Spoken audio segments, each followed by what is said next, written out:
बिस्मिल्लाहिर्रहमानिर्रहीम। आज हम पढ़ने जा रहे हैं रिस्पायरेटरी डिसऑर्डर।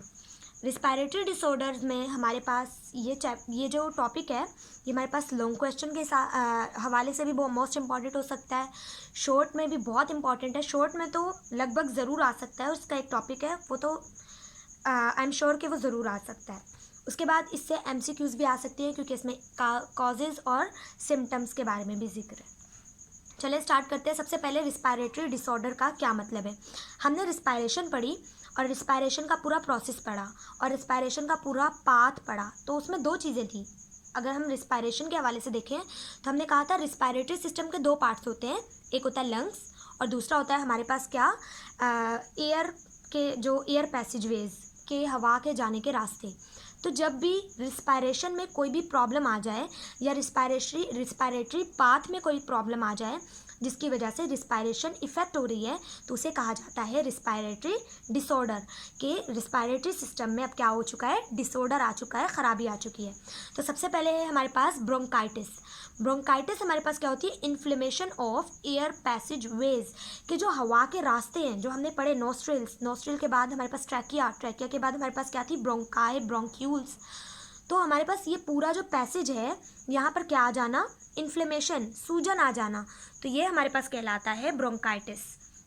अब ब्रोंकाइटिस हमारे पास काज क्या है, इसकी वजह क्या है, कॉज का मतलब है वजह, स्मोकिंग और बैक्टीरिया। या तो ये स्मोकिंग की वजह से हो सकता है, स्मोकिंग मतलब आप सिगरेट वगैरह जो है वो स्मोक कर रहे हो, या फिर आप किसी ऐसी जगह रह रहे हो जहाँ पे बहुत से लोग स्मोकिंग करते हैं और आप उनका जो धुआं है, जो स्मोक है, उसे इनहेल कर रहे हो, या फिर बैक्टीरिया की वजह से भी ब्रोंकाइटिस हो सकता है।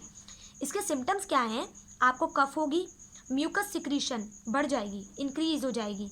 देखो कफ का मतलब होता है हमारे पास खांसी होना, म्यूकस सिक्रीशन, अब आपको मैंने बताया था ऑयली सिक्रीशन होती है, म्यूकस में आपका बलगम भी आ जाता है, जो आपको रेशा वगैरह होता है ना उसमें भी म्यूकस सिक्रीशंस होती हैं। शॉर्टनेस ऑफ ब्रेथ, सांस बहुत ज़्यादा फूल जाएगा, आप बिल्कुल चलोगे और बिल्कुल सांस बहुत ज़्यादा आपका फूलने लग जाएगा। एंड लो फीवर, और हल्का सा आपको क्या होगा, बुखार रहेगा। तो ये सिम्टम्स होते हैं किसके, ब्रोंकाइटिस के। नेक्स्ट है हमारे पास इम्फाइसीमा। इम्फाइसीमा में हमारे पास क्या होता है, प्रोग्रेसिव डिस्ट्रक्शन टू एल्वुलाई। देखो प्रोग्रेसिव मतलब होता है साथ साथ, मुसलसल, आहिस्तगी से, आहिस्ता आहिस्ता करते करते। डिस्ट्रक्शन मतलब तबाह होना, ख़त्म होना। तो यहाँ पे क्या होता है, एल्वुलाई ना बिल्कुल ब्लास्ट होकर ख़त्म हो रहे होते हैं, डीजेनरेट हो रहे होते हैं, मतलब टूट के ख़त्म हो रहे होते हैं। आपके जो एल्वुलाई हैं जहाँ से आपकी रिस्पायरेशन होती है, रिस्पायरेटरी सरफेस है, वही क्या हो रहे हैं, तबाह हो रहे हैं, ख़राब हो रहे हैं, ख़त्म हो रहे हैं। तो इस बीमारी को कहा जाता है इम्फाइसीमा। इम्फाइसीमा हमारे पास क्या किस वजह से होती है, exposure to industrial pollutants. Industrial pollutants मतलब इंडस्ट्रीज से निकलने वाली पोल्यूशन से होता है। उसमें हमारे पास केमिकल्स पोल्यूशन भी हो सकती है, या फिर हमारे पास पानी जो है ख़राब वो भी हो सकता है, या एयर के अंदर एयर पोल्यूशन भी हो सकती है, या मुख्तलिफ गंदी गैसेस जिससे आपको ये मसला हो सकता है। इसके सिम्टम्स क्या है, लेबोरियस ब्रीथिंग, ऐसी ब्रीथिंग जो कि बिल्कुल नॉर्मल ना हो, एबनॉर्मल ब्रीथिंग हो, कि आपको बिल्कुल अजीब सा ऐसा लग रहा है कि आप सांस नहीं ले पा रहे, या आपको कोई थकान महसूस होती है, पेन महसूस होती है और आप बहुत डीपली सांस ले रहे होते हो ज़बरदस्ती अंदर की तरफ, इसे कहा जाता है लेबोरियस ब्रीथिंग या फिर एबनॉर्मल ब्रीथिंग।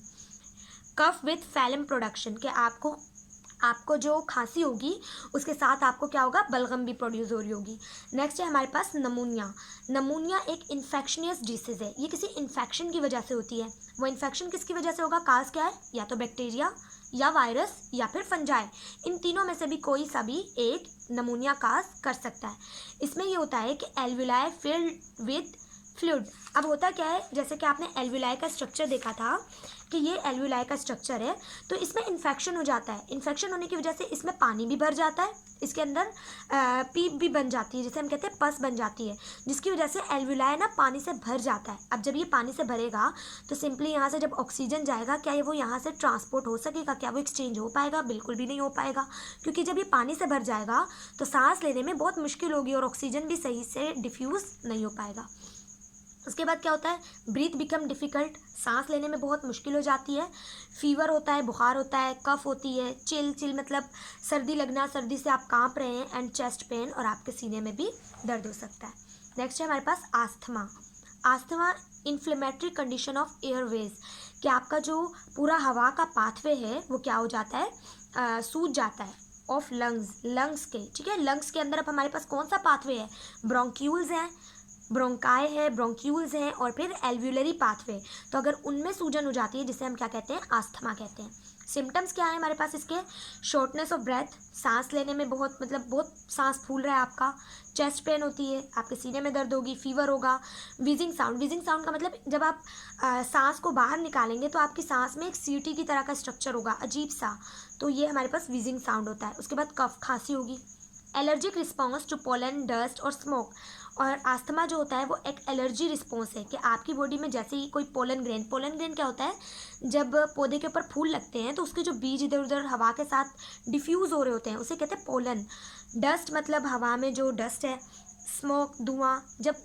जब आस्थमा वाला इंसान, जो पेशेंट है आस्थमा का, वो ये चीज़ें इनहेल कर लेता है तो उसकी बॉडी समझती है कि बॉडी में कोई जरासीम या बैक्टीरिया आ गया है, तो वो एलर्जिक रिस्पॉन्स दे देती है कि पूरी बॉडी में एक अजीब सा रिस्पॉन्स होगा, एयर पैसेज वे सूज जाएंगे, जिसकी वजह से उसे बहुत सी प्रॉब्लम्स फेस करनी पड़ेंगी। तो इस जो डिसऑर्डर है इसे कहा जाता है आस्थमा। आस्थमा जेनेटिक भी होता है कि कुछ लोगों की फैमिलीज़ में भी आस्थमा होता है।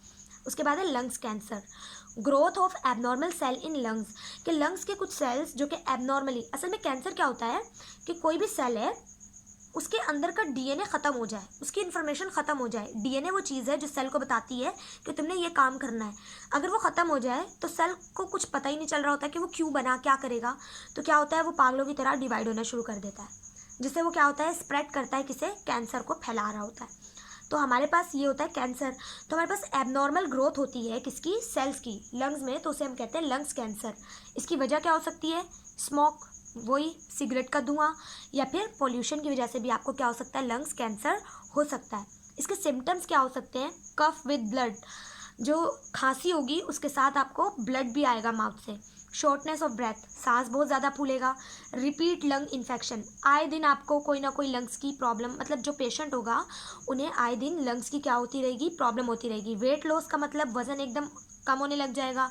बोन एक का मतलब होता है बोन्स में बहुत ज़्यादा दर्द होना, एक टर्म है जिसे हम दर्द के लिए इस्तेमाल करते हैं। हॉरिसेंस का मतलब होता है कि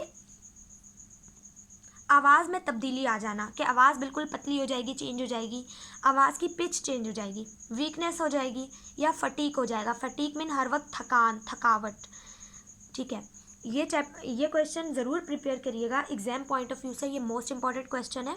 उसके अलावा अगर कोई भी क्वेश्चन या कोई भी क्वेरी है आपको इस लेक्चर के हवाले से तो आप कमेंट बॉक्स में पूछ सकते हैं, और चैनल को सब्सक्राइब ज़रूर करिएगा और लाइक ज़रूर करिएगा।